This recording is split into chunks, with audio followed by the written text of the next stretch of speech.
Selamat pagi, saudara terkasih. Selamat beribadah. Dan juga yang mengikuti SOM, juga selamat pagi. Kita akan beribadah pada hari Minggu ini.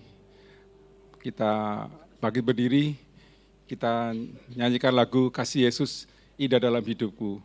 Ini sebenarnya lagu menceritakan kepada Tuhan bahwa hidup kita itu dikasihi Tuhan. Marilah kita nyanyi dengan sepenuh hati kita.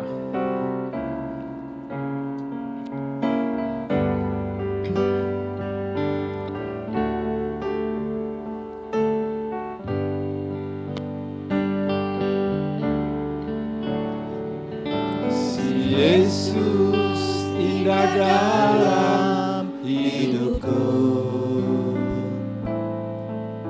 menghiasi hati dan jiwaku. Ku tak dapat hidup tanpa kasih-Mu, Tuhan. Pegang tanganku sepanjang jalanku. Yesus indah dalam hidupku, menghiasi hati dan jiwaku. Ku tak dapat hidup tanpa kasih-Mu, Tuhan. Pegang tanganku sepanjang jalanku. Kasih Yesus mengalir dalamku, seperti sungai yang tak pernah kering. Kasih Yesus membebat hatiku, dalam kasih-Mu ku merasa teduh.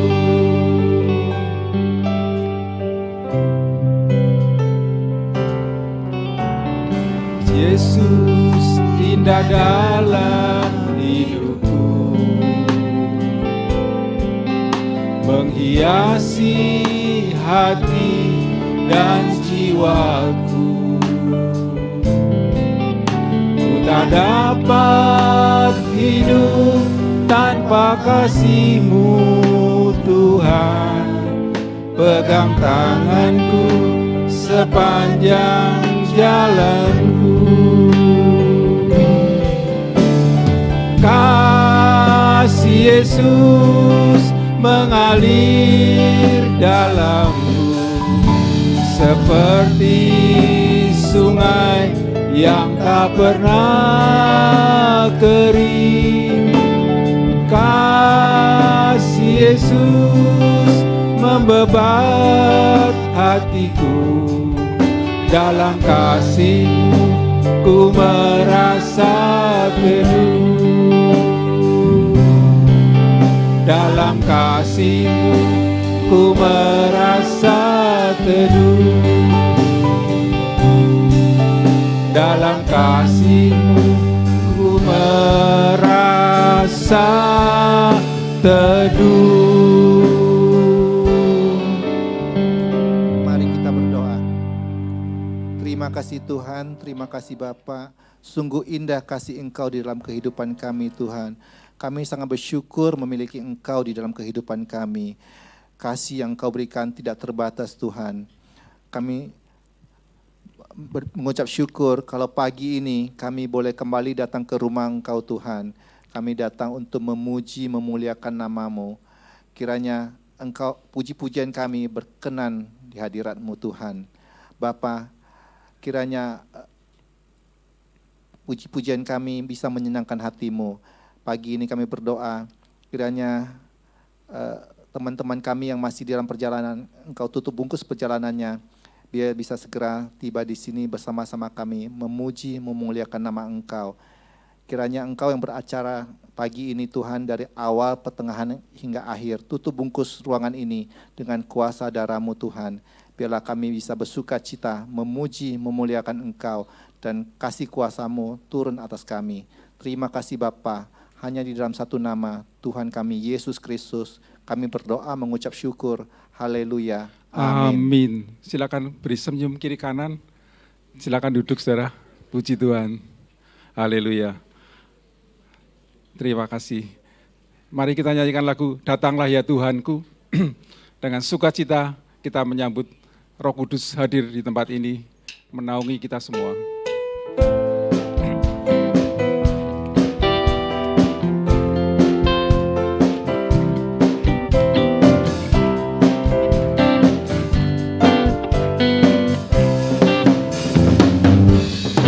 Datanglah ya Tuhanku, basahilah hatiku, curahkanlah hujan Roh Kudus, puaskan dahaga.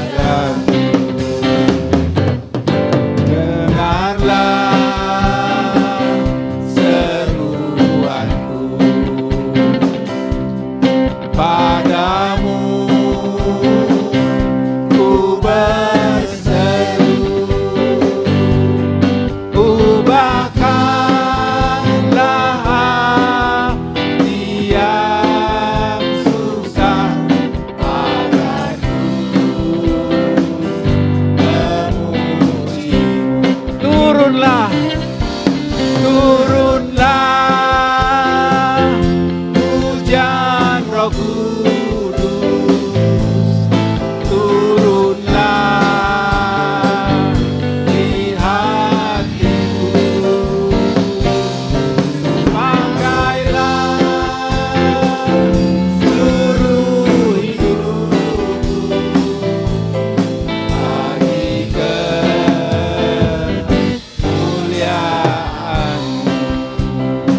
Datanglah ya Tuhanku, basahilah hatiku, basahilah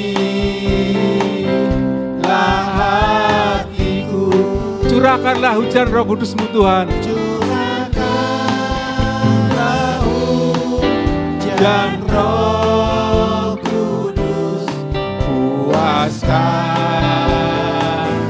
dahagaku. Dengarlah seruanku ya Tuhan, seruanku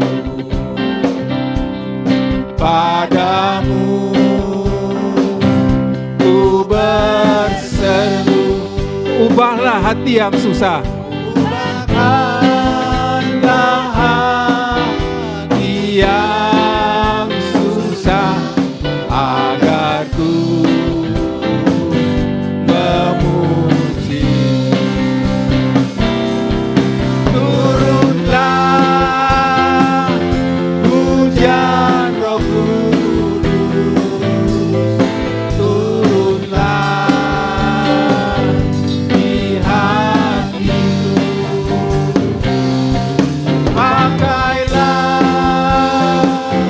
seluruh hidupku bagi kemuliaan-Mu, bagi kemuliaan-Mu,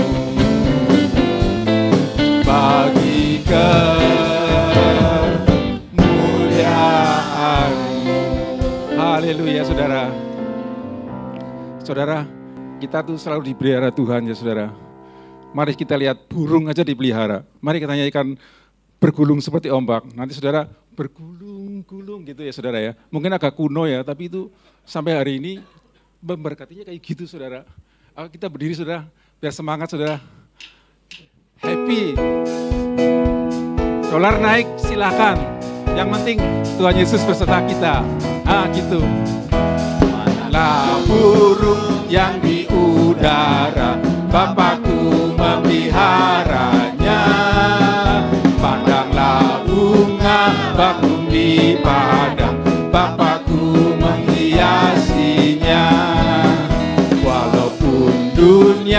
penuh tantangan, Bapakku memeliharaku. Walaupun hidup penuh cobaan, Bapakku memulihkan. Bergulung-gulung ini. Bergulung-gulung seperti ombak, kasih-Nya memulihkanku.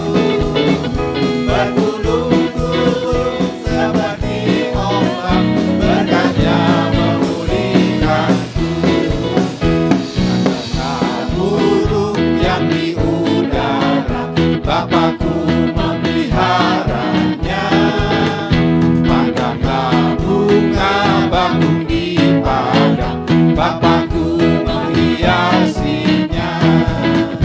Walaupun dunia penuh tantangan, Bapakku memeliharaku.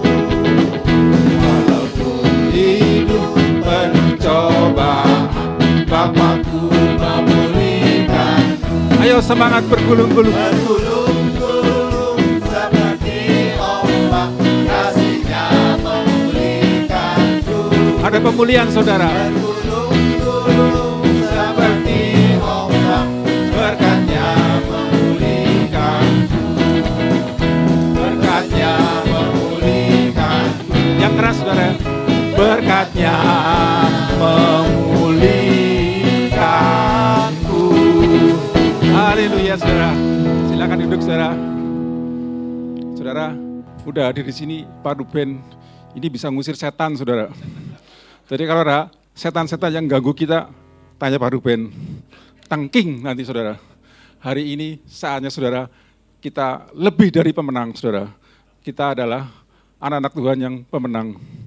Ya Pak Ruben, betul kan? Haleluya.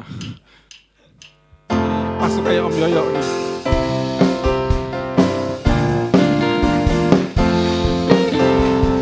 Hatiku girang, sebab Yesus beserta, serta menjadikan aku lebih dari pemenang.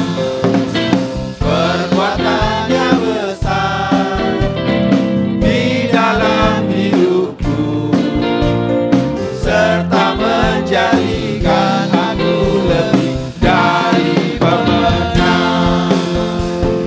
Pintu dibukakan, berkat dilimpahkan, hati disukakan, firman-Nya melimpah.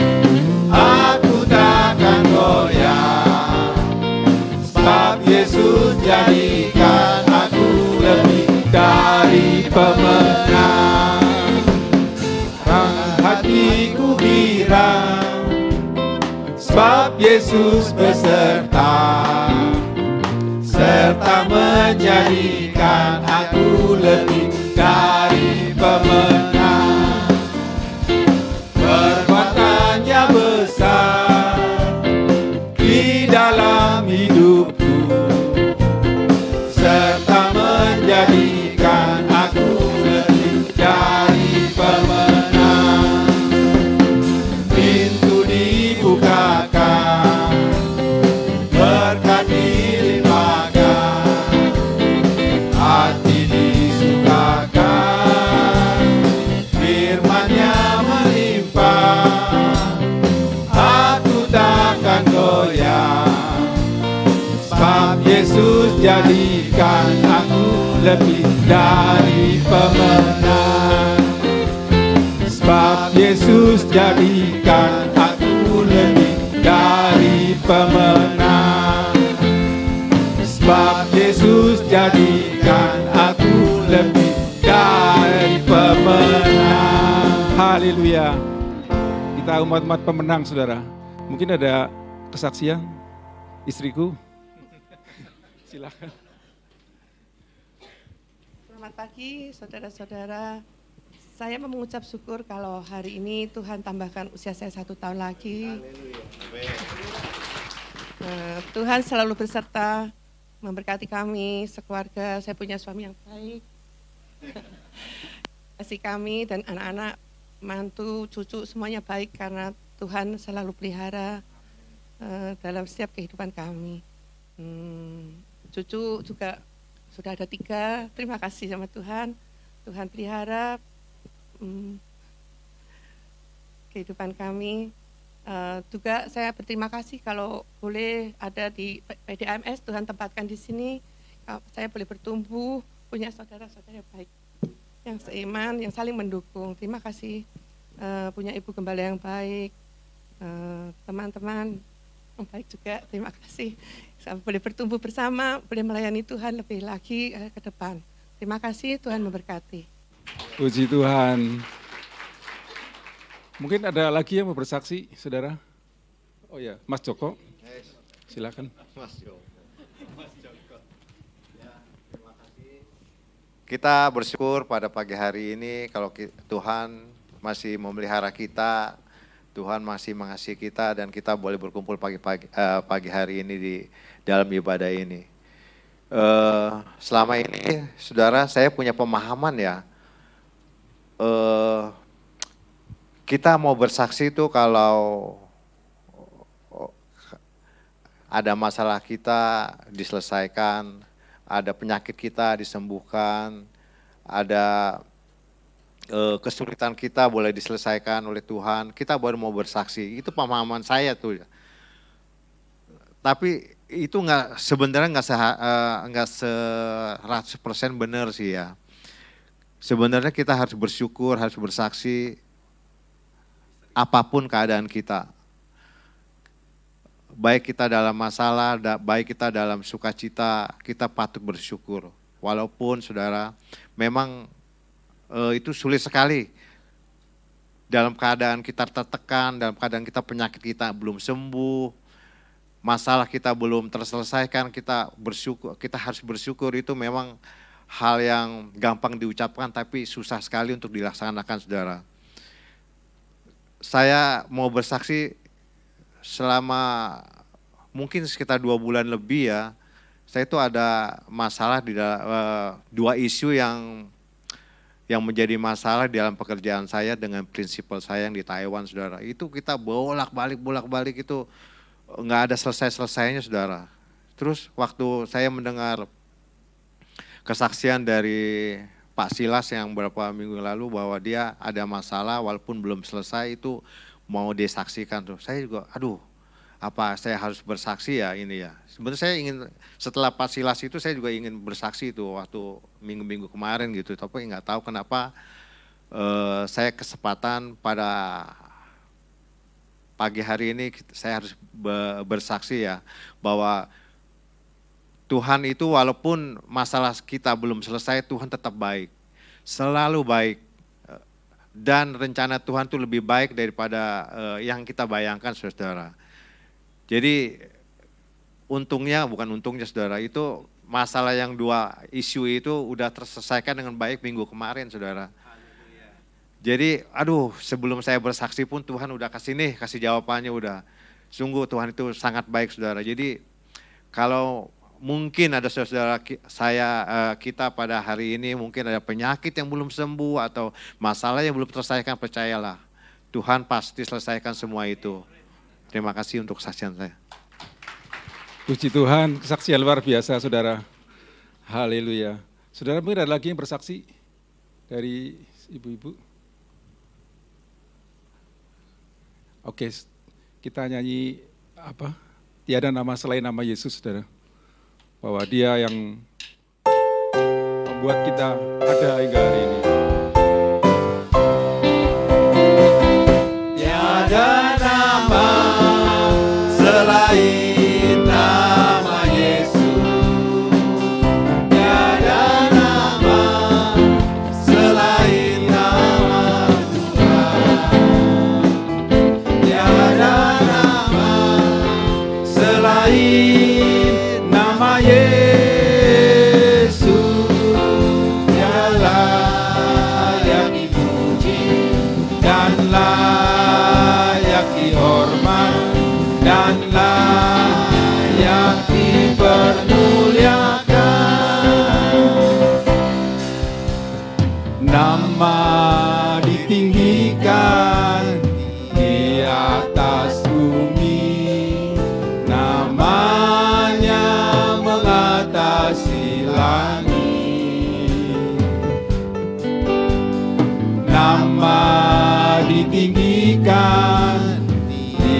atas bumi.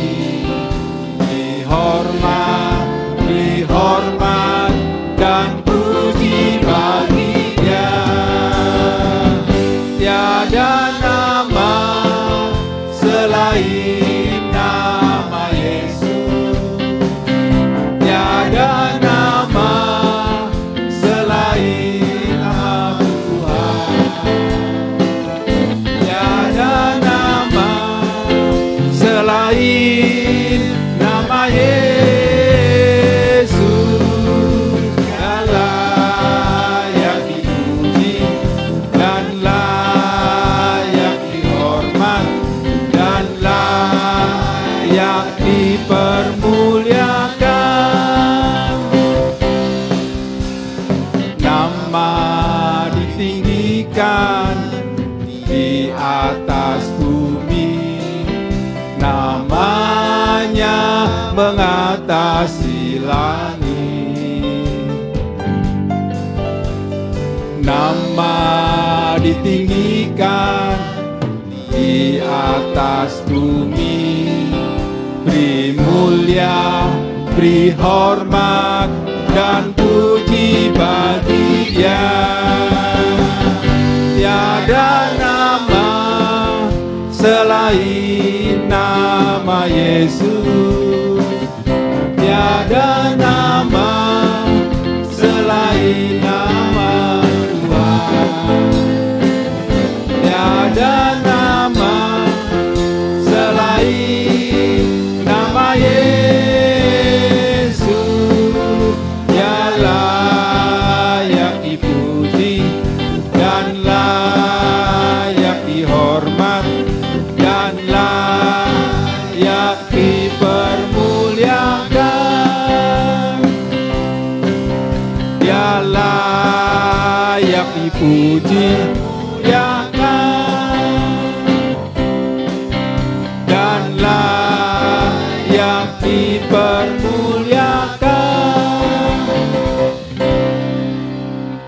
Haleluya saudara. Mari saudara kita siapkan hati kita untuk menerima firman Tuhan yang terbaik hari ini ya saudara. Kita bangkit berdiri, kita siapkan hatiku Tuhan.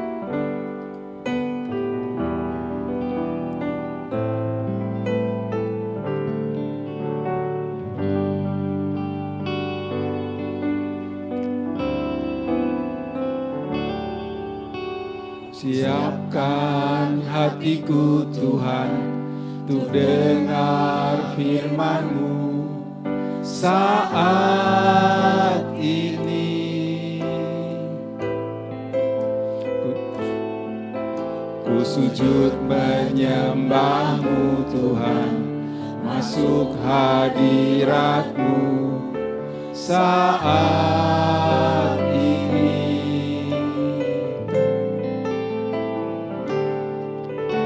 Curahkan urapan-Mu Tuhan bagi jemaat-Mu saat ini. Ku siapkan hatiku Tuhan untuk dengar firman-Mu.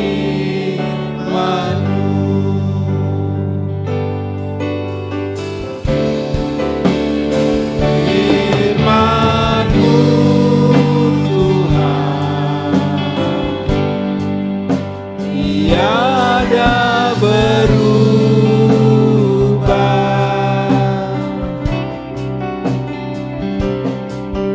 Dahulu, sekarang, selama-lamanya tiada berubah.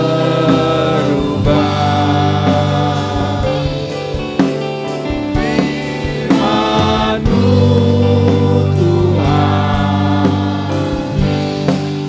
menolong hidupku.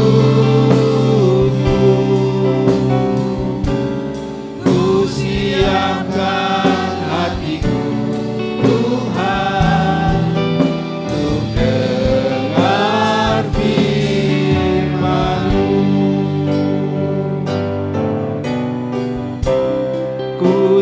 siapkan hatiku Tuhan untuk dengar firman-Mu.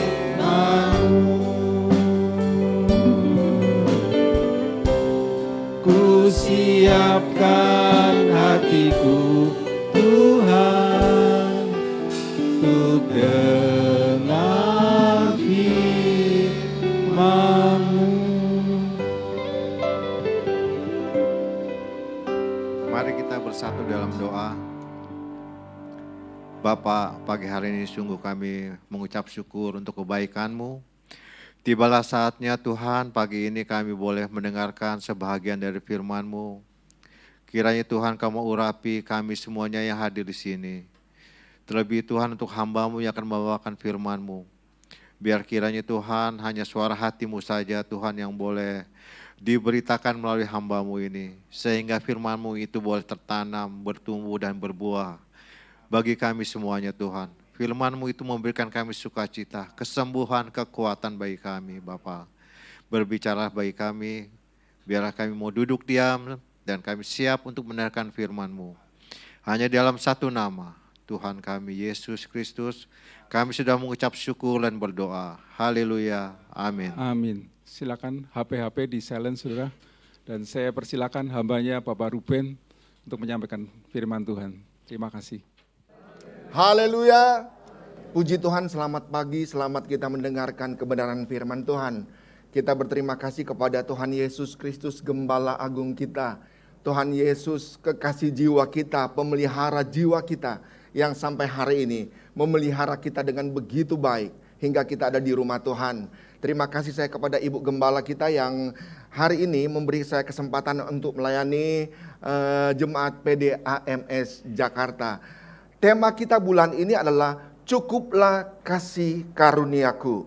Cukuplah kasih karuniaku. Mari bersama-sama kita buka Alkitab kita di dalam surat 2 Korintus pasal 12. 2 Korintus pasal 12 kita baca mulai dari ayatnya yang ke-7. 2 Korintus 12 mulai ayatnya yang ke-7. Saya baca dalam nama Tuhan Yesus Kristus. Dan supaya aku jangan meninggikan diri karena penyataan-penyataan yang luar biasa itu, maka aku diberi suatu duri di dalam dagingku, yaitu seorang utusan iblis untuk menggocok aku, supaya aku jangan meninggikan diri. Tentang hal itu aku sudah 3 kali berseru kepada Tuhan, supaya utusan iblis itu mundur daripadaku. Temanya ini. Tetapi jawab Tuhan kepadaku, cukuplah kasih karuniaku bagimu, sebab justru dalam kelemahanlah kuasaku menjadi sempurna. Haleluya. Jemaat yang dikasihi oleh Tuhan, semua agama di dunia ini mengajarkan hal-hal yang baik. Tidak ada agama di dunia ini yang mengajarkan hal yang buruk, untuk membunuh, untuk menipu, untuk mabuk. Nggak ada agama yang mengajar itu. Semua mengajarkan hal-hal yang baik. Hal yang baik itu salah satunya adalah pengajaran tentang doa. Semua agama mengajarkan hal doa. Kenapa doa diajarkan? Karena semua agama percaya bahwa doa adalah kunci. Kunci dari segala sesuatu. Kunci dari persoalan kita. Kunci dari masalah kita. Kunci dari tekanan hidup kita. Semua ada dalam doa. Kita bisa menggugah hati Allah. Lewat apa? Lewat doa. Oleh sebab itu doa menjadi begitu hal yang penting bagi orang percaya. Nah, semua doa akan dijawab oleh Tuhan. Ya, kalau saya bilang begitu semua akan sukacita ya, bahwa semua doa akan dijawab oleh Tuhan. Tetapi jawabannya ada 2, ya atau tidak. Seorang bapak punya anak 2, yang satu umurnya 17 tahun dan datang kepada papanya, "Pak, saya mau minta motor, dibelikan motor." Untuk apa? Untuk saya ke sekolah. Umurnya sudah 17 tahun, dia sudah bisa bikin SIM, dia sudah bisa mengendarai mobil, motor bisa. Bapaknya bilang, "Boleh, silakan urus." Dapat loh, dijawab ya oleh papanya. Adiknya umur 7 tahun datang kepada papanya. Minta permintaan yang sama, Pak, saya mau motor. Umurnya 7 tahun kelas 2 SD. Papanya bilang, enggak, umurmu belum cukup. Dua-dua dijawab oleh Tuhan. Dan jawabannya yang satu iya, yang satu tidak. Begitupun dengan orang percaya. Doa kita semua dijawab oleh Tuhan. Tetapi yang kita ingat bahwa doa itu ada dua jawabannya, ya atau tidak. Perkataan Tuhan Yesus bahwa cukuplah kasih karuniaku untuk engkau adalah perkataan Tuhan Yesus kepada siapa? Kepada Paulus. Untuk menjawab doa Paulus yang sungguh-sungguh. Doa Paulus yang begitu menyerah benar. Kenapa? Ada persoalan, ada masalah besar di dalam diri Paulus. Yaitu apa? Ada duri di dalam dagingnya yang diizinkan oleh Tuhan. Dan duri yang ada dalam Paulus ini begitu berat, begitu susah. Sehingga Alkitab berkata, 3 kali dia berdoa kepada Tuhan loh. 3 kali dia minta kepada Tuhan, supaya apa? Supaya Tuhan angkat, Tuhan cabut duri itu. Tetapi jawaban Tuhan, cukup kasih karuniaku untuk engkau. Coba kita lihat dulu latar belakang dari Paulus. Sebelum menjadi Paulus namanya menjadi seorang rasul yang besar, Paulus bernama Saulus, artinya kecil. Dia lahir dari satu kota Tarsus pada tahun 5 sampai 10 Masehi.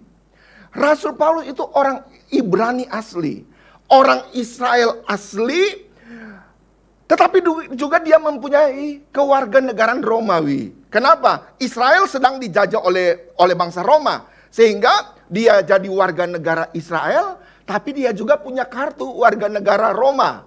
Dan warga negara Roma ini membuat Paulus memiliki banyak keistimewaan. Tidak sembarangan langkah Paulus loh. Tidak sembarangan mukul Paulus. Apalagi kalau dia sudah keluarkan KTP. Nih, aku orang Romawi loh.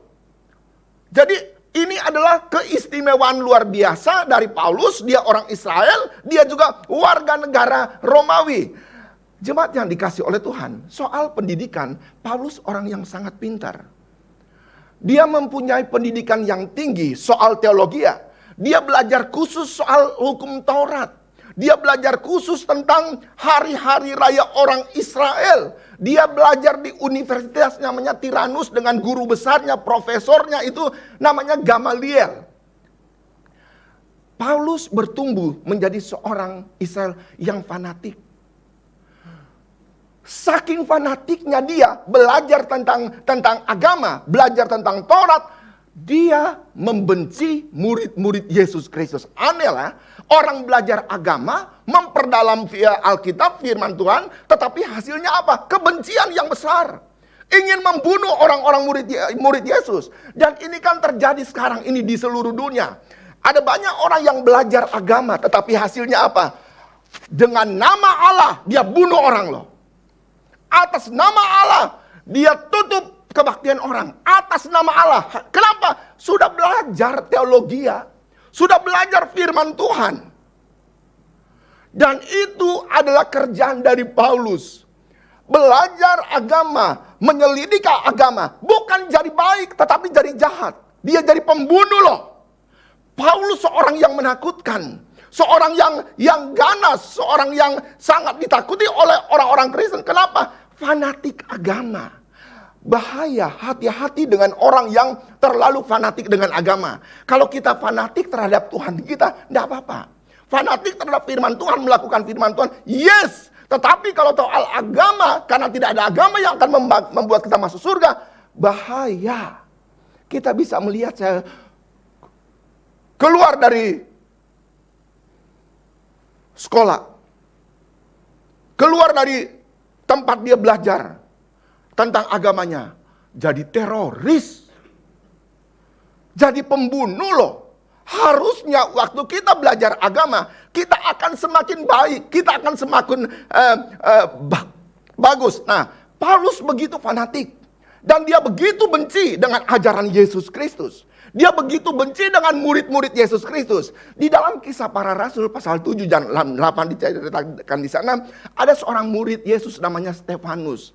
Stefanus itu suka bersaksi tentang Yesus. Stefanus ditangkap loh, dan hukumnya dia harus mati. Mati apa? Dirajam pakai batu. Waktu Stefanus dirajam pakai batu oleh orang-orang Yahudi, Paulus ada di situ. Paulus menyaksikan, melihat bagaimana Stefanus dilampar pakai batu. Dia bukan cuma melihat, malah dia setuju Stefanus dibunuh. Stefanus dilemparin pakai batu, setuju loh dia. Dan Paulus menjadi orang yang luar biasa. Dia datang kepada imam-imam loh, kepada orang-orang Israel, minta surat. Dengan surat itu dia keliling Israel. Dari satu kota ke kota yang lain. Dari rumah yang satu ke rumah yang lain. Ada pengikut Kristus ditangkap.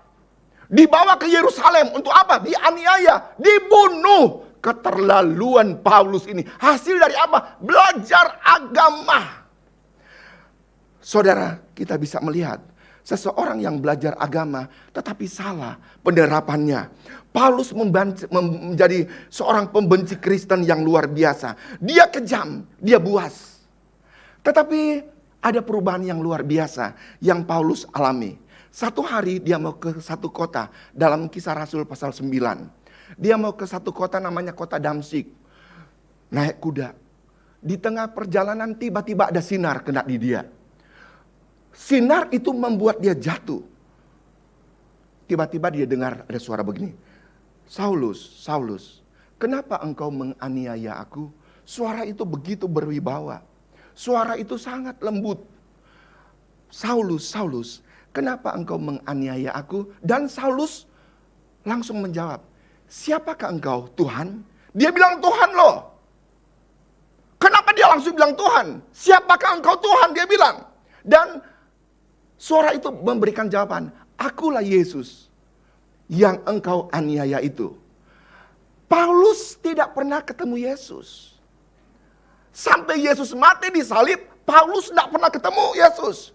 Dia cuma dengar ada seorang yang namanya Yesus yang melakukan mujizat. Orang itu baik. Sekarang orang itu berkata, akulah Yesus yang engkau aniaya itu. Tidak pernah ketemu loh. Yang dianiayakan murid-murid Yesus. Di sini kita bisa belajar bahwa Alkitab berkata, tidak tahukah kamu batu bubu adalah rumah Allah? Dan roh Allah diam di dalam kamu. Barang siapa yang membinasakan roh Allah, dia akan berhadapan dengan Tuhan. Ingat, kalau ada orang jahat sama kita, dia bukan sedang berhadapan dengan kita. Dia sedang berhadapan dengan Allah yang diam di dalam kita. Amin, amin, amin. Siapa yang membinasakan roh Allah? Jangan salah tafsir. Selama ini kita berpikir kalau kita merokok sampai batuk-batuk itu yang membinasakan roh Allah yang ada di dalam kita. Kalau kita mencuri, kalau kita berzina, istri sampai 5, 4, 3, 1 aja nggak habis-habis, dia sampai 3, sampai 4. Mau ditaruh di mana? Di kulkasin, di lemari ini tuh istri, suami. Barang siapa yang main-main dengan anak Tuhan, dengan singer song leader tadi yang luar biasa seragamnya, dia akan berhadapan dengan Tuhan. Dia tidak berhadapan dengan kita loh. Dia sedang membinasakan bait Allah. Dan bait Allah itu adalah Allah sendiri. Saudara, perjumpaan Yesus dengan Paulus, dia ketemu dalam perjalanan itu, membuat perubahan yang luar biasa. Membuat perubahan yang sangat radikal. Paulus dari seorang yang buas, seorang yang kejam, seorang pembunuh orang Kristen. Waktu dia ketemu dengan Yesus Kristus, dia berubah. Dia menjadi seorang yang sangat baik. Dia menjadi orang yang luar biasa. Malahan dia menjadi orang yang rela menderita bagi Tuhan. Saudara, kalau kita di sini tidak ketemu dengan Tuhan, belum ketemu dengan Yesus, kita cuma sekedar duduk, penuh-penuhin kursi. Kita harus ketemu dengan Yesus. Kalau kita ketemu dengan Yesus, sesuatu pasti terjadi karena roh Allah ada di sini. Akan jadi sesuatu yang luar biasa kalau kita ketemu dengan Yesus. Berapa tahun jadi orang percaya? Berapa tahun jadi orang Kristen? Berapa tahun ada di AMS Jakarta? Pertanyaannya, sudah ketemu Yesus belum? Halo, sudah ketemu Yesus belum? Saya bilang ke siswa-siswi, kalau kamu belum ketemu Yesus, datang di sekolah Alkitab, kamu akan menjadi sumber persoalan. Menjadi sumber masalah. Kenapa? Belum ketemu Yesus. Ketemu Yesus seperti Paulus, seorang penjahat yang sangat ditakuti, seorang yang buas ketemu Yesus, dia berubah 100% loh. Dia jadi orang yang baik dan dia menjadi orang yang apa? Rela menderita bagi Yesus Kristus. Kenapa? Perjumpaan dengan Yesus membuat dia berubah. Amin, amin, amin, amin. Paulus menjadi pemberita Injil yang luar biasa. Dalam perjanjian baru ada 27 kitab. Dan 14 kitab ditulis oleh Rasul Paulus. Luar biasa kan? Betapa pintarnya dia. Betapa luar biasanya Paulus. Yang luar biasa lagi, Paulus tidak pernah mimpi jadi pengikut Yesus.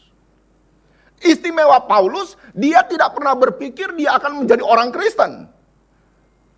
Yang ada di dalam dia akan membesarkan agama Yahudinya. Makanya dalam perjalanan ke Damsik itu kan rencananya untuk membunuh, bukan untuk bertobat. Tetapi dia bisa ketemu dengan Yesus Kristus sehingga dia bisa bertobat. Dia mau menjadi dia mau menderita bagi Tuhan Yesus Kristus. Amin. Dari seorang penjahat menjadi seorang yang luar biasa. Kenapa? Tuhanlah yang memberikan kepercayaan itu. Disinilah kasih karunia Allah yang luar biasa. Amazing grace. Anugerah yang heran.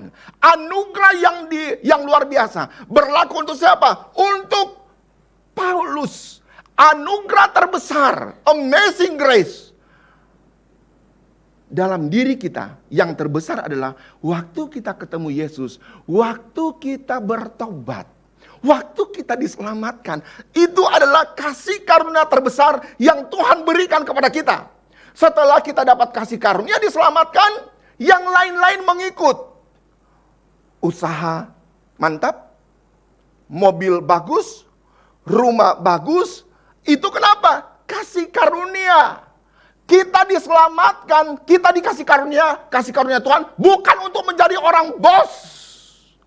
Bukan untuk punya mobil mewah. Itu hasil daripada kasih karunia kita dari Tuhan yang kita responi.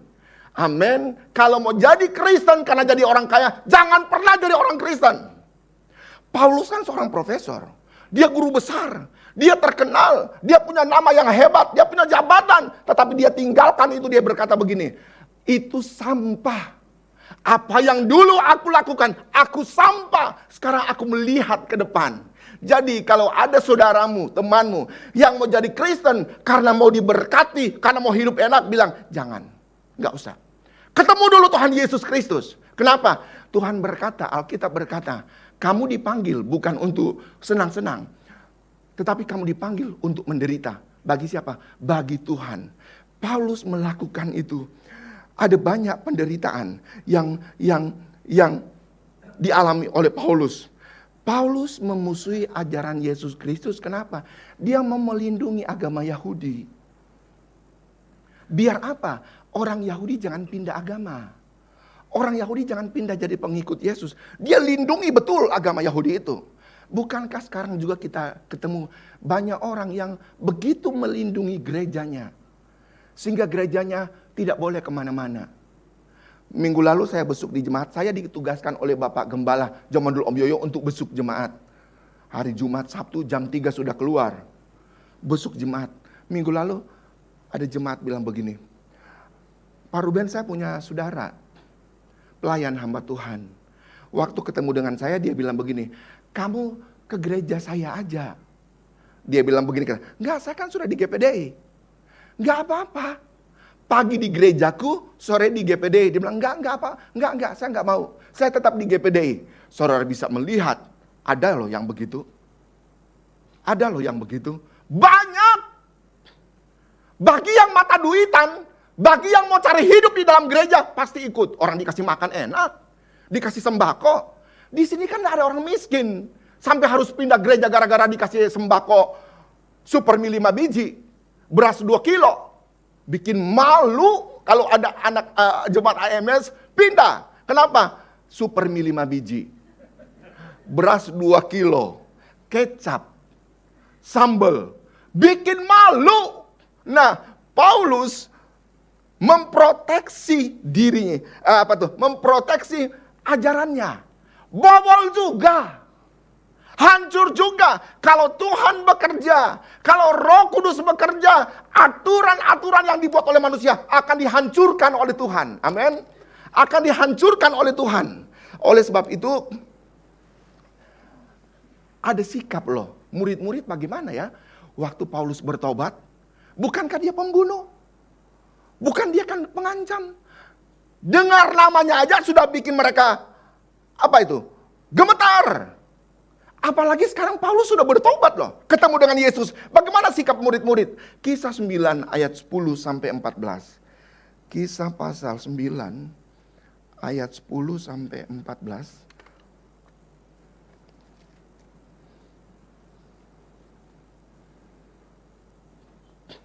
Di Damsyik ada seorang murid Tuhan bernama Ananias. Firman Tuhan kepadanya dalam suatu penglihatan. Ananias, jawabnya, ini aku Tuhan, firman Tuhan. Mari pergilah ke jalan yang bernama jalan lurus. Dan carilah di rumah Yudas, seorang dari Tarsus yang bernama Saulus. Masih Saulus, belum jadi Paulus. Ia sekarang berdoa dan dalam suatu penglihatan ia melihat bahwa seseorang yang bernama Ananias masuk ke dalam dan menumpangkan tangannya ke atasnya. Supaya ia dapat melihat lagi. Paulus waktu dia bertobat ketemu dengan Yesus, apa yang dikerjakan? Berdoa. Dia sedang berdoa katanya. Dan Tuhan Roh Kudus kasih tahu sama Ananias, ada orang lagi berdoa namanya Saulus. Kamu ketemu dengan dia, dia lagi buta loh. Waktu Ananias dengar nama itu, Ananias bilang begini. Jawab Ananias, Tuhan, dari banyak orang telah kudengar tentang orang itu. Betapa banyaknya kejahatan yang dilakukannya terhadap orang-orang kudusmu di Yerusalem. Banyak, bukan cuma 1, 2, banyak loh. Dia aniaya, dia bakar, dia sembelih, dia lempar pakai batu orang Kristen. Dan itu tersebar di mulut, dari mulut ke mulut kepada orang Kristen. Dan dia berkata, pasal 9 ayat 10 tadi, ayat 13, Tuhan, dari banyak orang telah kudengar tentang orang itu. Betapa banyaknya kejahatan yang dilakukannya terhadap orang-orang kudusmu di Yerusalem. Dan ia datang kemari dengan kuasa penuh dari imam-imam kepala. Untuk apa? Untuk menangkap semua orang yang memanggil namaku. Nih ketakutan. Waktu dia dengar ada orang Paulus bertobat, takut nih murid-murid. Ini kan pembunuh. Namanya jelek. Tetapi firman Tuhan kepadanya, pergilah. Sebab orang itu adalah alat pilihan bagiku untuk memberitakan namaku kepada bangsa-bangsa lain, serta raja-raja dan orang-orang Israel. Aku sendiri akan menunjukkan kepadanya betapa banyak penderitaan yang harus ia tanggung oleh karena namaku. Saudara, jangan pernah curiga dengan orang yang bertobat. Siapapun juga dia. Paulus penjahat besar. Waktu dia ketemu Yesus, dia bertobat. Sekarang ada murid yang bilang, Tuhan ini orang tidak layak, tidak pantas, ini menakutkan, ini pembunuh. Bagaimana sikap kita misalnya hari ini, ada seorang baru keluar dari penjara, pembunuh, dia bertobat di penjara dan hadir di sini. Bisa terima? Halo? Jangan sampai dia duduk, mulai pergi satu-satu. Satu-satu pergi, satu-satu pergi. Ini penjahat nih. Baru keluar dari penjara, pembunuh, perampok, pemerkosa. Pergi. Pertobatannya akan mental. Dia tidak akan ke gereja lagi. Kenapa? Tertolak oleh AMS. Tapi di AMS bukan begitu, contoh saja. Contoh saja. Misalnya ada seorang pelacur, baru bertobat. Terima Yesus. Dan dia hadir di sini pagi ini. Apakah ibu-ibu akan bilang, awas papa jangan duduk di dekat situ. Awas kau duduk di dekat situ.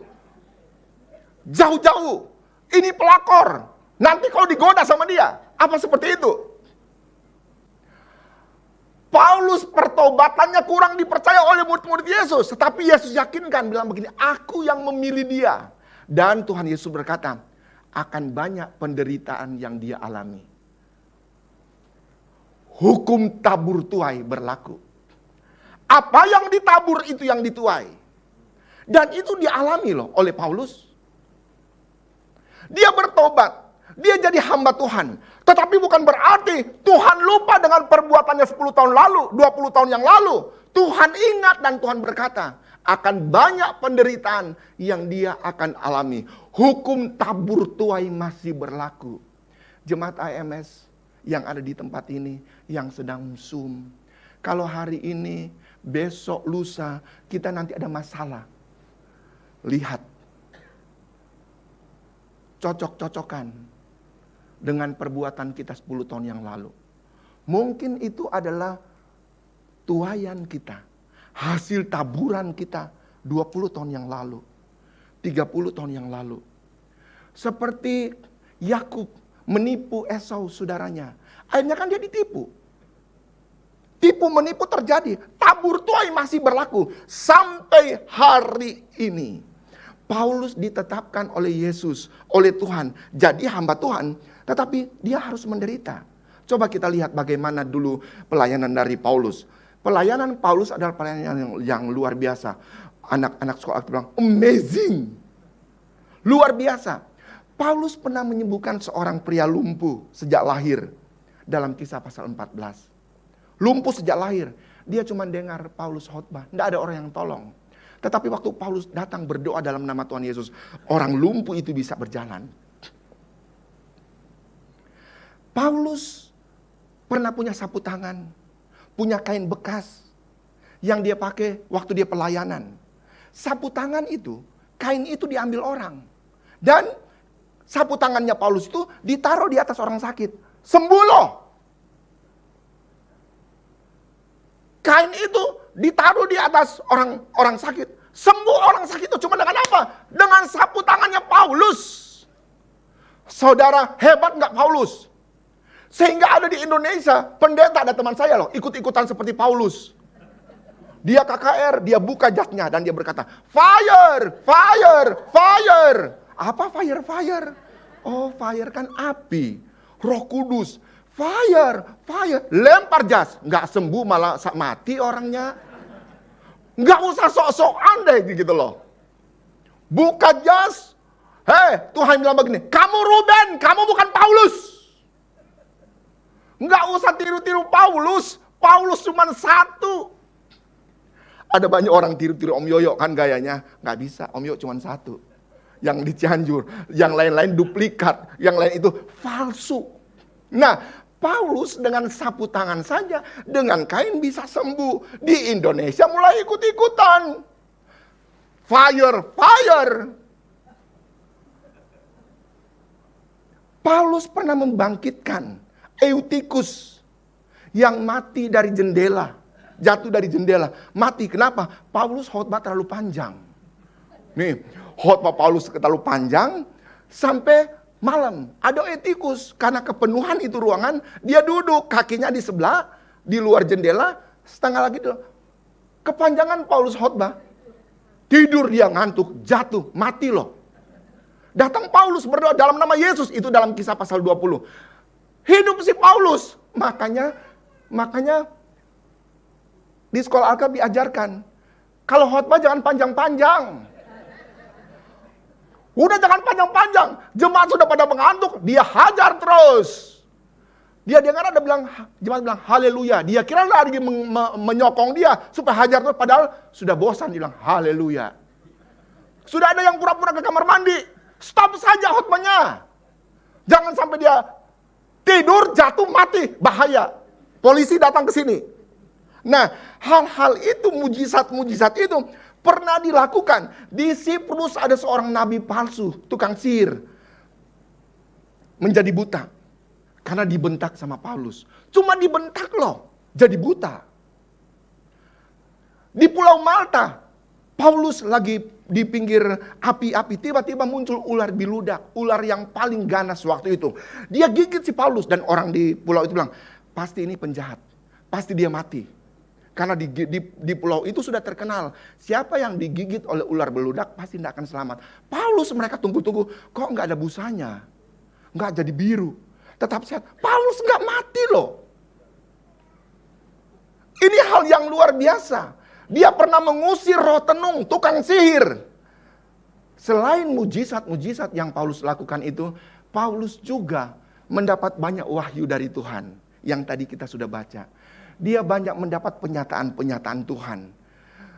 Jemaat, dari pelayanan Paulus, panggilan Tuhan kepada Paulus untuk bertobat, semua itu adalah kasih karunia Tuhan. Amin. Semua itu adalah kasih karunia Tuhan. Paulus boleh sombong? Boleh dia bermegah? Boleh. Dia seorang yang luar biasa. Dia dipakai Tuhan. Dia boleh sombong? Boleh. Sekarang kan banyak orang sombong. Pendeta bukan hamba Tuhan. Baru doakan orang flu pilek, demam, sakit kepala, panu, kadas, kurap. Didoakan, sembuh. Dia langsung tulis di Facebook. Oleh kemurahan Tuhan. Oleh kemurahan Tuhan. Padahal tadi 2 jam sebelum dia datang berdoa, udah makan Panadol. Udah makan Biogesik. Makanya sudah sembuh. Dia tulis di Facebook. Oleh kemurahan Tuhan. Kelihatan rohani. Tapi sebenarnya sok rohani. Merendah di tempat yang tinggi. Merendah di tempat yang tinggi. Dia mau memproklamirkan ke seluruh dunia. Flu, pilek, demam, sakit kepala. Kadas, kurat, panu. Sembuh gara-gara doanya. Enggak, Panadol tadi. Gimana Tuhan mau pakai lebih lagi membangkitkan orang mati kalau sudah sombong? Paulus boleh sombong, tapi dia tidak lakukan itu. Oleh sebab itu, supaya dia tidak sombong, Tuhan izinkan ada apa? Ada duri di dalam dagingnya. Supaya katanya aku tidak bermegah, aku tidak sombong. Tuhan taruh duri di dalam tubuhnya. Duri dalam daging adalah gaya bahasa yang dipakai oleh Paulus. Bukan benar-benar Tuhan taruh duri loh. Tapi maksudnya duri itu adalah penderitaan. Adalah apa? Kelemahan. Adalah apa? Penyakit. Masalah. Yang terus-menerus tidak berhenti-berhenti. Itu duri dalam daging yang dialami oleh Paulus. Duri dalam daging itu mengganggu. Bulan yang lalu kalau tidak salah, di Cianjur ada kebaktian lansia. Umasta namanya. Di atas 65 tahun. Ada seorang oma maju dan dia bersaksi. Katanya dia ke Bandung dan dia diajak makan sama anak-anaknya. Makan di Bandung tiba-tiba tanpa disadari dia itu ketelan tulang ikan. Udah segala macam cara. Katanya ambil kepel-kepel nasi. Cerita nenek-nenek dulu. Ambil nasi di kepel-kepel kayak bola ditelan. Enggak, tetap sakit. Udah panik, suami anak-anak panik. Itu ibu, tunggu saya mau ke kamar mandi. Di kamar mandi di wastafel katanya dia dalam nama Yesus. Dalam nama Yesus. Tiba-tiba kluk, keluar loh. Keluar loh. Duri yang dia telan tadi. Sakit banget. Saya ingat satu kesaksian dari satu ibu dulu. Ibu juga. Kesaksian begini. Tiba-tiba katanya ininya sakit. Tiba-tiba membengkak. Sakit banget. Harus periksa dokter dan dokter bilang ini harus dioperasi karena ada benda asing di dalam kerongkongannya ini. Tapi belum tahu apa. Dia berdoa sama Tuhan, sakit banget. Tiba-tiba yang sakit bengkak itu ada seperti lubang kecil warna putih. Dia berdoa, satu hari tiba-tiba keluar. Yang keluar apa? Duri ikan. Gak tahu apa dia kurang hati-hati atau dia kerakusan gitu loh. Keluar duri ikan itu. Saudara, begitu sakitnya kalau ada duri di dalam diri kita. Ada duri di dalam tubuh kita. Sakit. Jemaat yang dikasih oleh Tuhan.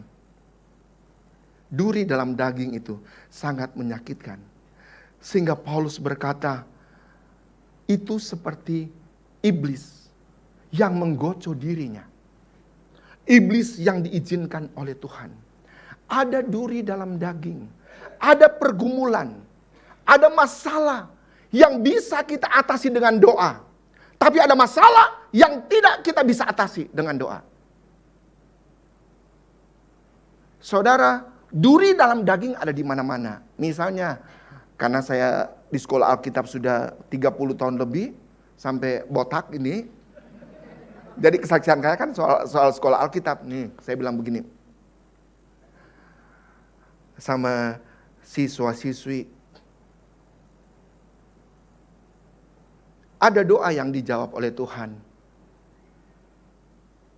Tapi ada yang tidak dengan kata, ya tidak. Paulus mengalami itu. Jemaat yang dikasih oleh Tuhan. Masing-masing kita punya pergumulan yang berbeda. Kita tidak tahu. Jemaat yang datang ketawa-ketawa. Salim, senyum sana, senyum sini. Kita tidak tahu. Kalau di dalam dirinya ada duri. Ada persoalan. Ada masalah yang berat. Dan seperti Paulus sudah 3 kali berdoa loh. Tuhan bilang, kasih karuniaku cukup untuk engkau. Sudah doa loh. Minta doa hamba-hamba Tuhan. Minta doa dalam beston. Sudah puasa. Jidatnya sampai jadi hitam. Karena digosok-gosokkan di ubin waktu berdoa. Tapi duri itu tetap ada. Mungkin dalam ekonomi kita mantap, kita berhasil. Tapi dalam keluarga kita gagal. Dalam keluarga anak kita amburadul. Duit kita banyak. Tapi ada duri dalam keluarga kita. Suami punya yang lain-lain, punya cengceman. Istri punya cengceman. Duri yang begitu menyakitkan dalam diri kita. Dan kita sudah bergumul, belum dijawab oleh Tuhan. Belum dijawab oleh Tuhan. Jemaat yang dikasih oleh Tuhan. Paulus mengalami banyak duri dalam dirinya. Tetapi ada duri yang waktu dia berdoa, 1 kali berdoa, langsung selesai. Contoh, 2 Korintus pasal 11. 2 Korintus pasal 11. Kita mulai ayatnya yang ke 24. 2 Korintus pasal 11 ayatnya yang ke 24. Tetapi jika orang-orang lain berani membanggakan sesuatu, maka aku berkata dalam kebodohan. Berani juga. Apakah mereka orang Ibrani? Aku juga orang Ibrani. Apakah mereka orang Israel? Aku juga orang Israel. Apakah mereka keturunan Abraham? Aku juga keturunan Abraham. Apakah mereka pelayan Kristus? Aku berkata seperti orang gila. Aku lebih lagi. Aku lebih banyak berjeri lelah. Lebih sering di dalam penjara. Didera di luar batas. Kerap kali dalam bahaya maut. 5 kali aku disesat orang Yahudi. Setiap kali 40 kurang 1 pukulan. 3 kali aku didera. 1 kali aku dilempari dengan batu. 3 kali mengalami karam kapal. Sehari semalam aku terkatung-katung di tengah laut. Dalam perjalananku aku sering diancam bahaya banjir dan bahaya penyamun. Bahaya dari pihak orang-orang Yahudi dan dari pihak orang bukan Yahudi. Bahaya di kota, bahaya di padang gurun, bahaya di tengah laut, dan bahaya dari pihak saudara-saudara palsu. Aku banyak berjeri lelah dan bekerja berat. Kerap kali aku tidak tidur. Aku lapar dan dahaga. Kerap kali aku berpuasa. Kedinginan dan tanpa pakaian. Dan dengan tidak menyebut banyak hal lain lagi. Urusanku sehari-hari. Yaitu untuk memelihara semua jemaat. Jika ada orang yang merasa lemah. Tidakkah aku turut merasa lemah? Jika ada orang yang tersandung. Tidakkah hatiku hancur dalam duka cita? Jemaat, kalau seandainya daftar duri dalam dagingnya Paulus ini kita kasih ke anak-anak yang mau sekolah Alkitab, masih mau enggak mereka sekolah Alkitab? Kelaparan, kedinginan, dipukul, ditinggalkan oleh teman-teman. Saudara, yang paling menyakiti kita ditinggalkan oleh teman satu tim. Ditinggalkan oleh orang-orang yang pernah makan bareng-bareng dengan kita. Oleh orang-orang yang pernah berdoa bersama-sama dengan kita. Tiba-tiba dia tinggalkan kita. Sakit. Sakit banget. Kalau orang biasa, teman biasa, tidak ada masalah. No problemo.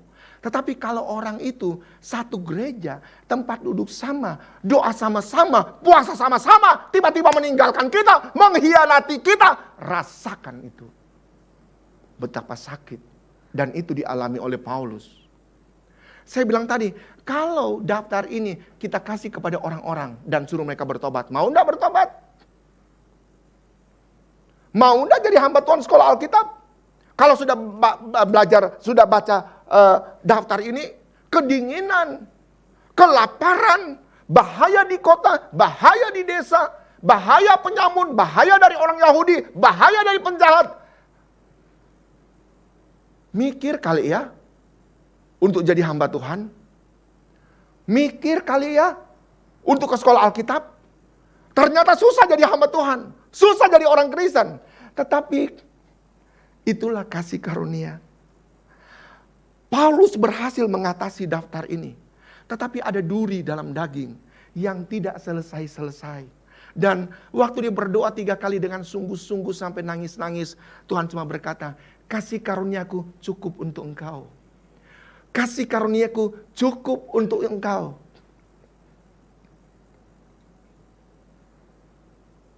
Ini adalah persoalan, masalah. Duri ini tidak bisa dicabut, diangkat oleh Tuhan. Tuhan izinkan.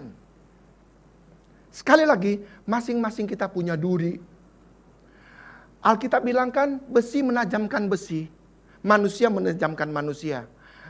Kadang-kadang di sekolah Alkitab, tempat duduknya sudah diatur. Tiba-tiba 1 bulan ada yang datang ke kantor. Izin, kenapa? Mau pindah. Pindah apa? Pindah tempat duduk. Kenapa mau pindah tempat duduk? Teman saya itu kakinya bau. Kalau lagi belajar, dia buka kakinya, bau. Jadi, kamu mau pindah? Iya, saya mau pindah. Kami suka jawab begini. Saya bilang, udah, itu adalah duri dalam daging bagimu. Dia adalah orang yang sedang dipakai oleh Tuhan untuk memproses engkau. Kan manusia menajamkan manusia. Kenapa? Saya kesel sekali tadi pagi di AMS. Kenapa? Saya lagi duduk manis. Ada orang ngorok di sebelah saya. Ngorok kencang banget. Sampai saya kebangun loh. Dua-dua tidur. Ingat, dia adalah duri dalam daging. Dia adalah manusia yang Tuhan izinkan ada bersamamu. Saya tidak tahu di sini ada duri dalam daging enggak? Hah? Ada duri dalam daging enggak? Tapi kalau ada duri, terima kasih Tuhan. Ini adalah alat Tuhan untuk memproses aku. Supaya apa? Aku lebih sabar. Jangan menolak proses Tuhan loh. Lewat siapa? Lewat manusia. Ada orang menjengkelkan, udah jangan jauhi dia. Terima dia apa adanya. Kenapa? Dia adalah manusia yang dipakai Tuhan. Untuk apa? Untuk memproses kita jadi emas yang murni. Amin, amin, amin, amin. Haleluya. Saudara, kita punya pergumulan. Kita sudah doa. Kita sudah puasa. Tapi tidak ada hasil. Tuhan cuma bilang, kasih karuniaku cukup untuk engkau. Apa itu kasih karunia? Kasih karunia itu rahmat, anugerah, pemberian, kebaikan, kekuatan yang diberikan oleh Tuhan. Dengan apa? Gratis. Cuma-cuma.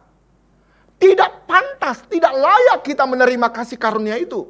Tidak layak kita menerima anugerah. Tetapi karena Tuhan begitu baik, anugerah itu, kasih karunia itu Tuhan berikan kepada kita. Haleluya. Kasih karuniaku cukup untuk engkau. 3 kali Paulus berdoa. Tuhan tidak mencabut duri itu. Tuhan tidak menyembuhkan Paulus. Tuhan tidak menyingkirkan masalah Paulus. Tuhan cuma berkata, kasih karuniaku cukup untuk engkau. Paulus tetap bersuka cita loh. Paulus tetap bergembira. Sehingga waktu dia ditangkap, dia dimasukkan ke dalam penjara. Di dalam penjara dia tulis surat. Dia berkata begini, bersukacitalah di dalam Tuhan. Sekali lagi aku katakan bersuka. Di dalam penjara loh. Saudara, Tuhan tidak mengangkat persoalan kita, tapi Tuhan bisa merubah persoalan kita. Saya ingat kesaksian dari Om Yoyo beberapa puluh tahun yang lalu. Di Cina kekristenan begitu diawasi, belum sebebas sekarang. Orang yang bertobat jadi Kristen bisa ditangkap, masuk penjara, malah bisa hilang gitu loh. Nah, ada seorang bapak bertobat. Dia begitu setia kepada Yesus Kristus, dia ibadah dan dia bersaksi. Tetapi kesetiaannya kepada Tuhan, melakukan firman Tuhan, bersaksi, banyak orang bertobat, membuat pemerintah jadi marah. Dia harus ditangkap dan dimasukkan ke dalam penjara. Penjara waktu itu WC-nya tidak ada lubang di dalam situ, tetapi ditaruh di belakang kamar mandi WC, kotorannya ketampung di belakang seperti jadi telaga. Saudara bisa bayangkan tuh, telaga tai. Kalau tai bayi masih bagus, ini tai orang penjara, udah tua-tua, betapa baunya. Dan saking sakit hatinya, bencinya mereka kepada orang Kristen ini, disuruhlah si bapak ini, "Hei bapak, kamu ke situ. Kamu harus bersihkan itu kotoran. Itu harus diangkat, dibersihkan." Itu bapak itu takut kan? Daripada dia dibunuh, dia turun di situ. Bayangkan lautan tai. Tapi sebelum turun dia berdoa, "Tuhan tolong saya." Waktu dia turun, tiba-tiba terjadi sesuatu yang luar biasa. Harusnya kan bau tai kan? Tetapi waktu dia turun untuk mencangkul, angkat itu kotoran, terjadi sesuatu yang luar biasa. Terjadi apa itu ya? Keanehan. Bau tainya tidak ada, yang ada bau wangi bunga-bunga.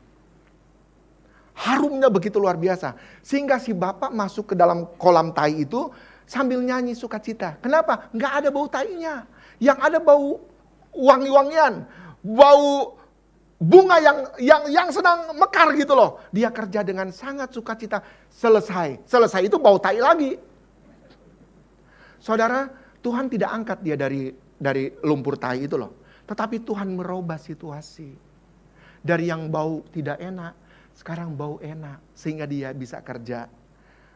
Durinya dicabut oleh Tuhan. Enggak dicabut. Tetap ada. Tetapi Tuhan merubah itu. Dengan sukacita, dengan wangi-wangian yang luar biasa. Jemaat yang dikasih oleh Tuhan Yesus Kristus, cukuplah karunia Allah yang Tuhan berikan kepada kita. Sesakit apapun duri itu bekerja di dalam kehidupan kita orang percaya. Ingat, kasih karunia cukup bagiku. Cukup bagi kita. Ayat terakhir, Roma 8 ayat 28. Roma 8 ayat 28. Kita tahu sekarang bahwa Allah turut bekerja dalam segala sesuatu. Untuk apa? Untuk mendatangkan kebaikan bagi mereka yang mengasihi Dia. Yaitu bagi orang yang terpanggil sesuai dengan rencana Allah. Allah turut bekerja. Di dalam duri yang Allah izinkan, Allah turut bekerja. Jemaat yang dikasih oleh Tuhan, duri tidak ada hubungannya dengan dosa. Tidak ada hubungan dengan dosa. Duri itu berhubungan dengan kelemahan kita. Dengan penyakit yang Tuhan izinkan. Tidak ada hubungan dengan dosa. Jangan sampai ada jemaat yang bilang begini, saya masih mabuk loh. Masih minum minuman keras. Doakan ya, itu duri yang Tuhan taruh di dalamku. Enak saja. Itu bukan duri, itu kedagingan.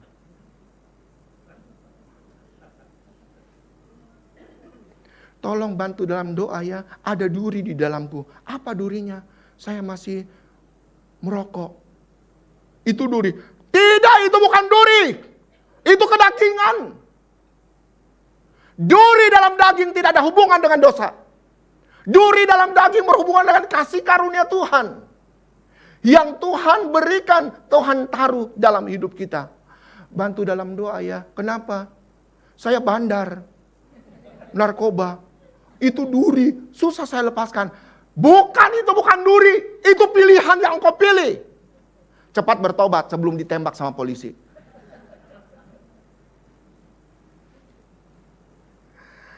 Pada waktu kita menyadari bahwa kita lemah, kita tidak sanggup, maka kita akan datang kepada Tuhan. dan kita berkata, Tuhan aku lemah.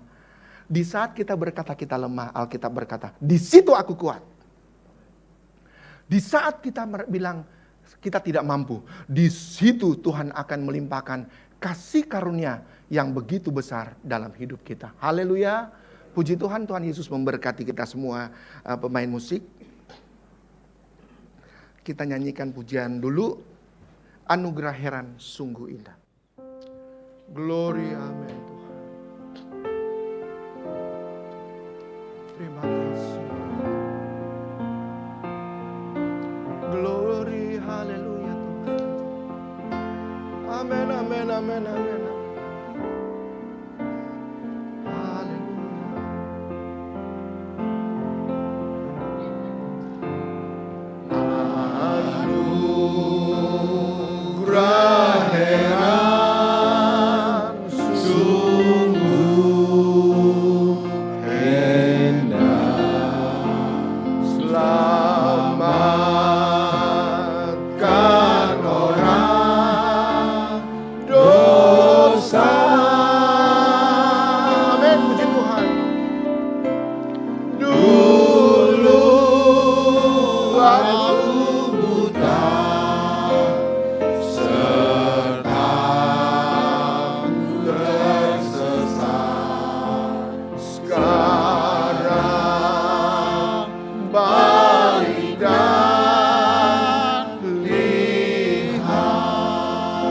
Anugerah heran, amin, puji Tuhan.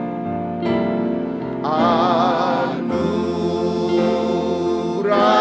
heran sungguh indah, selamatkan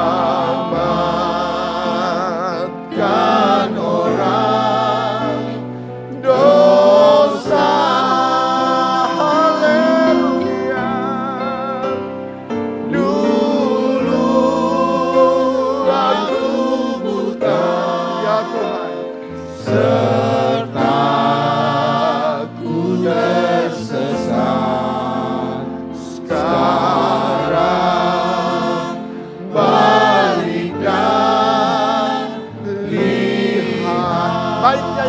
Amin.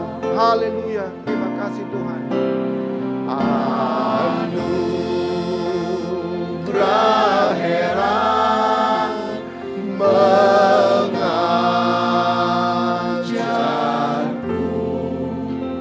semua takutku lenyap.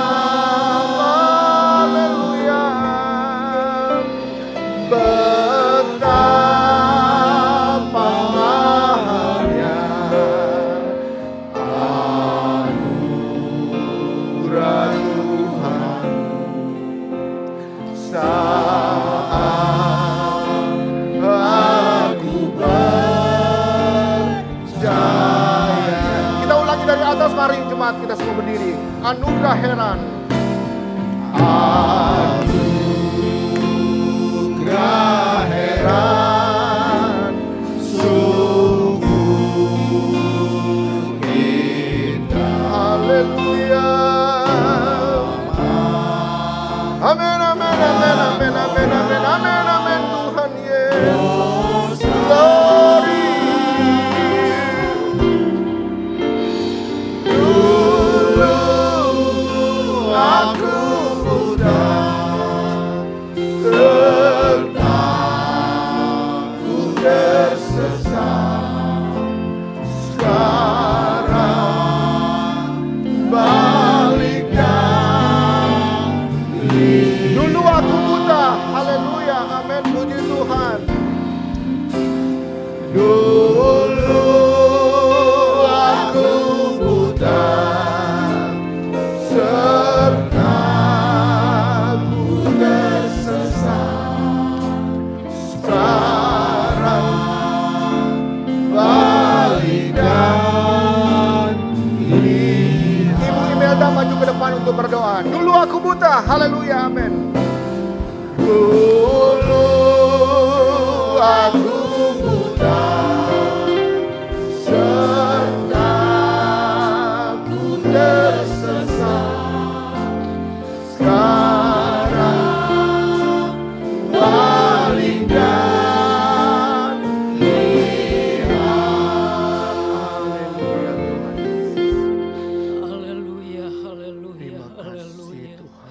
Terima kasih Tuhan Yesus. Haleluya. Kalau kami ada saat ini Tuhan, sebagaimana kami ada pagi hari ini, semua adalah anugerah Tuhan dalam hidup kami. Benar Tuhan, benar Yesus, sungguh terima kasih. Haleluya. Terima kasih Tuhan. Dulu kami tersesat, sekarang Kau panggil kami menjadi anak-anak-Mu Tuhan. Terima kasih. Terima kasih. Kasih karunia-Mu bagi kami. Terima kasih Tuhan. Terima kasih. Banyak yang terjadi dalam hidup ini Tuhan. Ada duri di dalam hati kami, di dalam tubuh kami Tuhan. Kami satu persatu anak-Mu Tuhan, pagi ini diingatkan oleh firman-Mu. Jangan kami memandang masalah kami. Jangan kami melihat sesuatu yang terjadi dalam hidup kami. Tetapi kami diajar untuk memandang kebesaran Tuhan. Kami memandang Allah yang kami sembah, Allah yang kami layani, Allah yang besar dan hidup. Tuhan berkuasa. Yesus berkuasa di dalam hidup ini Tuhan. Ajar kami Tuhan untuk lebih setia, taat, dengar akan firman-Mu Tuhan. Biarlah Tuhan, apapun yang terjadi di dalam hidup ini, kami hanya mau memandang Yesus. Kami hanya mau melihat Yesus yang besar dalam hidup kami. Terima kasih Tuhan. Anugerah-Mu Tuhan cukup bagiku. Segala sesuatu yang terjadi di dalam hidup ini, yang Tuhan izinkan terjadi buat hidup kami. Ajar kami Tuhan, selalu mengucap syukur dalam segala hal. Ajar kami bersukacita. Tuhan, firman-Mu mengajarkan kepada kami, mencontoh seperti Rasul Paulus ya Tuhan. Jangan hanya mau menerima yang baik-baik saja. Mengikut Yesus keputusanku. Apapun yang terjadi dalam hidup ini. Sekali Yesus tetap Yesus. Haleluya, haleluya. Kami tidak tahu Tuhan hari depan kami. Jalan kami seperti apa. Berlubang, berbatu, terjal. Mulus ataupun tidak Tuhan. Tetapi jika kami memegang Yesus di dalam hidup kami percaya semua Tuhan beserta dengan kami. Terima kasih untuk firman-Mu pagi hari ini ya Bapa. Terima kasih untuk hamba-Mu yang sudah memberitakan kebenaran firman Tuhan. Pakai dia menjadi alat-Mu ya Tuhan. Menjadi saluran berkat Tuhan di mana Tuhan tempatkan, di mana Tuhan izinkan beliau untuk berbicara. Nama Tuhan ditinggikan dan diagungkan. Terima kasih Bapa. Sebentar kami juga akan memberikan korban persembahan, ucapan syukur untuk Engkau, untuk pekerjaan-Mu di tempat ini. Tuhan memberkati tangan-tangan yang memberi dengan hati yang sukacita, balas sesuai janji firman-Mu. Terima kasih Tuhan Yesus. Kami berdoa mengucap syukur hanya di dalam nama Yesus. Haleluya. Amin. Puji Tuhan, silakan duduk. Tuhan Yesus memberkati. Saya serahkan kepada Bapak Agus. Terima kasih Pak Ruben atas firman-Nya yang memberkati kita pada pagi hari ini. Tibalah saatnya saudara, kita akan memberikan persembahan untuk pekerjaan Tuhan di tempat ini. Kita nyanyikan lagu Yesus Kekasih Jiwaku.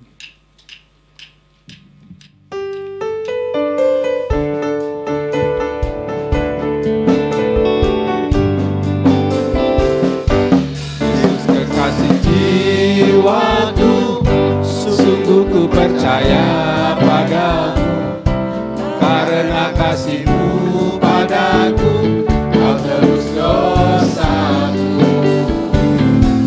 Dari terbitnya matahari dan sampai terbenamnya, ku angkat lagu pujian, tinggikan nama-Mu. Dengan gendang ku puji dengan kecapi. Oh, ku bernyanyi haleluya, Yesus kekasihku. Sayang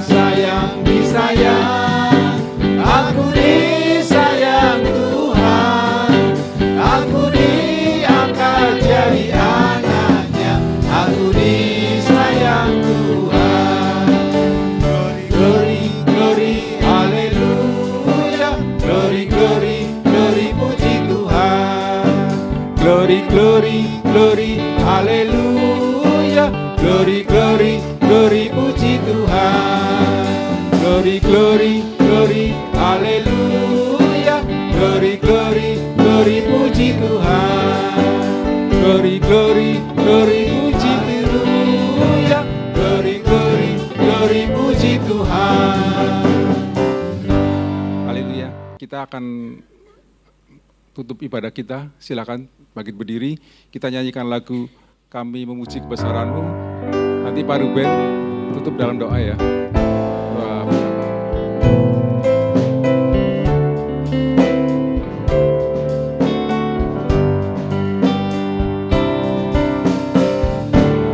Kami memuji kebesaran-Mu,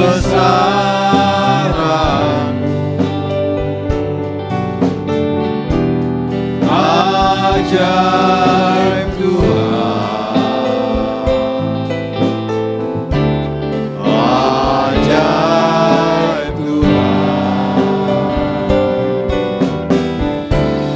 Kami memuji kebesaran-Mu,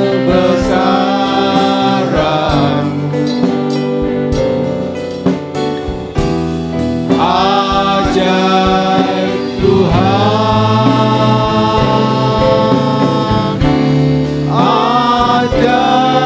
ajaib Tuhan, ajaib Tuhan, ajaib Tuhan. Jemaat yang dikasihi oleh Tuhan Yesus, mari bersama-sama kita berdoa. Puji, hormat, terima kasih kami kepada Tuhan karena kehadiran Allah Roh Kudus di tempat ini. Kami semua diberkati lewat persekutuan ini, lewat firman Tuhan, lewat puji-pujian yang sudah kami naikkan. Dan sebelum berakhir, kami berdoa khusus untuk Ibu Gembala kami. Tetap Tuhan tolong menyempurnakan kekuatan, menyempurnakan kesehatan Ibu Gembala kami. Ada banyak tugas, ada banyak pekerjaan yang Tuhan taruh untuk dikerjakan oleh Ibu Gembala kami. Tuhan mampukan dia dengan Tuhan memberikan hikmat, akal, budi dari surga, kekuatan dan kesehatan dari Tuhan Tuhan berikan. Sehingga nama Tuhan dan diagungkan melalui pelayanan Ibu Gembala kami. Diberkatilah anak-anak, mantu, cucu-cucu dalam pelayanan mereka Tuhan pakai dengan urapan kuasa dan otoritas dari Tuhan. Para pelayan-pelayan di PDAMS Jakarta yang sudah berkorban waktu, tenaga, biaya untuk pelayanan di PDAMS Jakarta, semuanya diberkati dalam nama Tuhan Yesus Kristus. Terima kasih untuk anak-anak Tuhan yang tidak sempat hadir pada pagi hari ini. Kalau mereka sakit di rumah sakit ataupun di rumah masing-masing, kami satukan iman kami. Kami mau berdoa di dalam nama Tuhan Yesus, nama yang ajaib. Mereka semua dipulihkan, mereka semua disembuhkan. Kami rindu di hari-hari yang akan datang, mereka ada bersama-sama dengan kami, memuji dan mengagungkan nama Tuhan. Terima kasih Tuhan, usaha mata pencarian umat-umat Tuhan. Mereka yang Tuhan percaya menjadi seorang pengusaha, pedagang, karyawan, guru, anggota TNI Polri, para medis, dokter, perawat, semua dipakai oleh Tuhan di tengah-tengah pelayanan mereka. Sehingga nama Tuhan diagungkan, nama Tuhan dimuliakan. Terima kasih Bapa dalam surga. Kami juga berdoa hamba-hamba Tuhan bersama dengan umat-umat Tuhan. Menaruhkan ke dalam tangan Tuhan untuk Ibu Liani yang hari ini berulang tahun. Terima kasih untuk pemeliharaan Tuhan, berkat-berkat Tuhan. Hari ini Tuhan sudah tolong dia. Kami percaya hari-hari selanjutnya Ibu Liani ada dalam tangan, ada dalam pemeliharaan Tuhan. Terima kasih semua yang hadir sudah diberkati, baik yang ada di tempat ini maupun yang ada di rumah masing-masing. Terima kasih Tuhan. Kami akan akhiri ibadah kami pada pagi hari ini dalam nama Bapa, Anak laki-laki dan Roh Kudus, yaitu dalam nama Tuhan Yesus Kristus yang adalah Tuhan dan Juru Selamat kami yang hidup. Haleluya, puji Tuhan. Semua bilang amin.